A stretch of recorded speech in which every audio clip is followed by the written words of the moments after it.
Labdien, dārgie draugi un kolēģi! Mani sauc dr. Juris Jansons, esmu urologs no Austrumu slimnīcas. Un man ir tas gods jūs aicināt piedalīties 10. Latvijas ārstu kongresā, kas norisināsies jau šogad, jūnijā. Un tas norisināsies ATA centrā. Savukārt Latvijas ārstu biedrība ir aicinājusi mani veidot vienu no 6 plenārsēdēm ar nosaukumu Inovācijas, jaunās tehnoloģijas un digitalizācija. Protams, ka šādā attīstības laikmetā izveikt šādu plenārsēdi vienam pašam būtu ārkārtīgi grūti. Tāpēc tālāk esmu aicinājis ļoti foršu komandu, kur liela daļa no komandas locekļiem būs arī paši runātāji.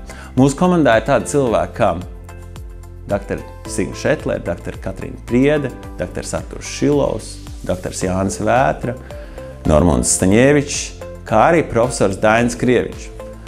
Liels prieks ir arī plenārsēdē aicināt kā runātājs mūsu aizjūras kolēģis, dr. Tita Dreimana un profesor Kristaps Zariņa. Tāpat tās arī būs vieslektori no IT tehnoloģiju nozares.